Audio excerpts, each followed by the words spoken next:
This is Farzan Ghadially, your finance expert. Today at Midday, we're going to analyze 2022. What sort of year is it going to be as far as the stock markets is concerned, the economy is concerned, and overall well-being and prosperity? 2021 has been a fantastic year for wealth creation. We've seen the Indian market move in one-way direction and a lot of wealth has been created.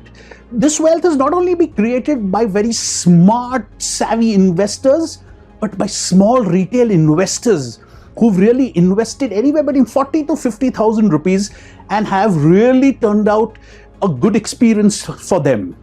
2022 will be a volatile year. When I say really volatility, what do I really mean by it? The stock markets may probably end up being as good as 2021, but we will see a lot of volatility. The markets will go up and come down really. We saw a bit of volatility as far as December 2021 is concerned, wherein the headline indices corrected by about 8 to 10%. 8 to 10% correction is not really a correction. A correction to the magnitude of 20 to 25% is something that can really happen in a raging bull market that we are really in. So as far as 2022 is concerned, there are some headwinds that we will have to really face. First is the third wave of COVID that India is really facing. The peak of the COVID, as far as India's third wave is concerned, is almost over, and we are seeing declining numbers across metropolitan cities like Mumbai, Delhi, and various other places. But cases are really there. Fortunately, the percentage of hospitalizations and deaths are not really there to cause an economic lockdown.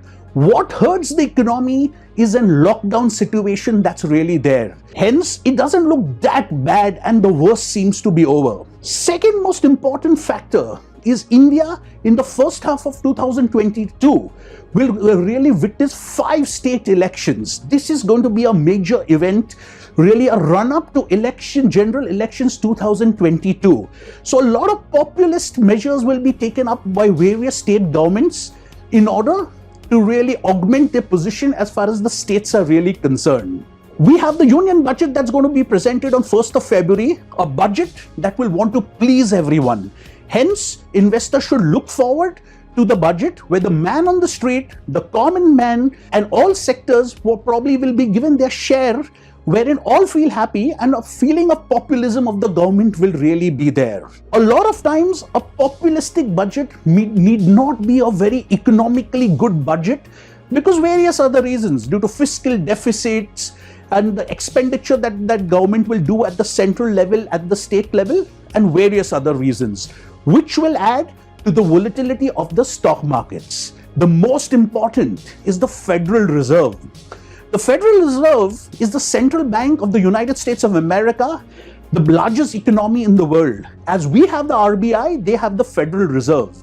What is happening in the United States today is inflation is at 7%, highest since 1982. That is a lot of inflation for an economy like the United States. So what is the Federal Reserve going to do? The Federal Reserve will really increase its rates. So what happens is when the Federal Reserve really increases its rates, a lot of money is pulled out by foreign portfolio investors from emerging markets like India. Hence, there could be a lot of volatility as far as that period is really concerned. Will the Indian markets crash? Well, there are 2 data points that suggest that they may not.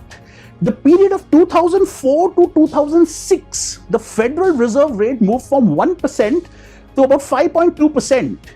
The Sensex moved from 4,700 to about 10,400. Hence, it did not crash during that period.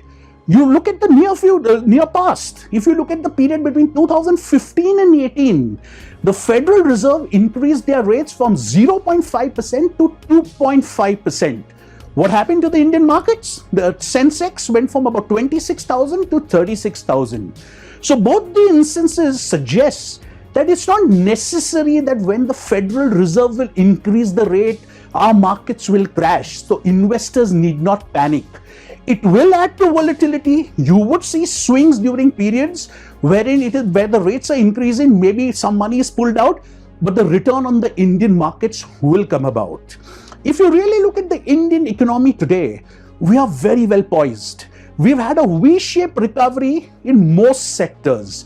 Today, what is really happening is corporate profits have really been picking up over a period of time. With the corporate tax raise that happened in 2019, we did not really feel the full impact of it because of the 2 years that we lost due to COVID.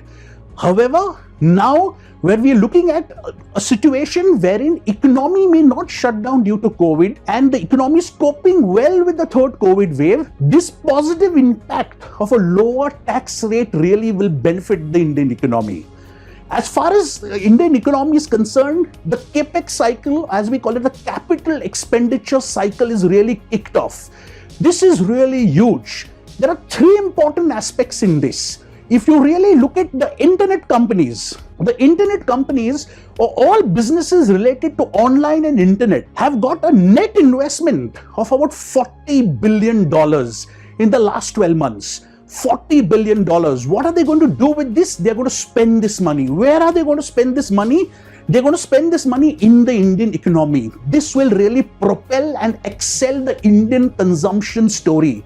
Hence, a lot of consumption is really going to come about as far as the next couple of years is concerned. If you look at the present private capex to GDP, it's about 3%. If you really look at it at the peak of the Indian economy, it was at 18%. So we have a long way to go. A lot of estimates by a lot of agencies say that we will probably go from 3% of GDP to about 15% of GDP to private capex. So a lot of capital expenditure will really happen. Where will this expenditure happen? Mainly two avenues.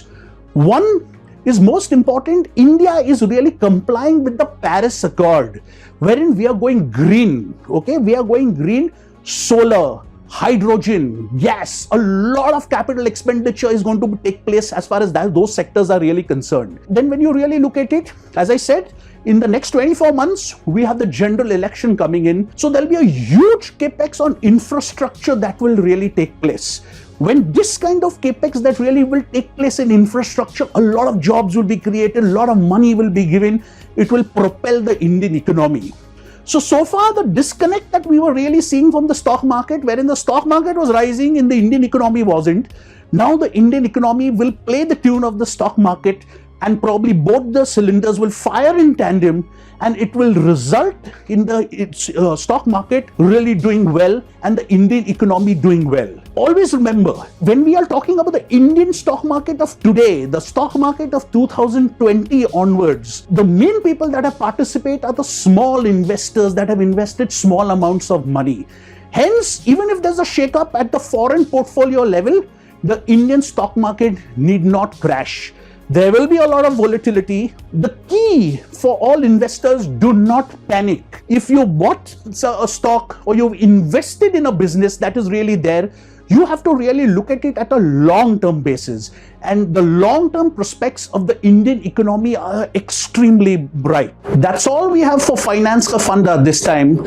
Enjoy the run-up to the union budget. It's going to be a very populist budget. A budget that will really help the common man on the street, the industrialist, the small and medium enterprise, and everyone that's really there. Do not panic. Be careful. There will be a lot of volatility. And do not really assume that the Indian growth story is over. And please remember, more wealth will be created in the next 10 years compared to what has been created in the last 75 years. And the next decade indeed belongs to India. Thank you so much. Till we see you soon. Take care, be safe, and create a lot of wealth. Thank you. Subscribe to Midday India. Get direct notifications on all our videos by clicking on the bell icon.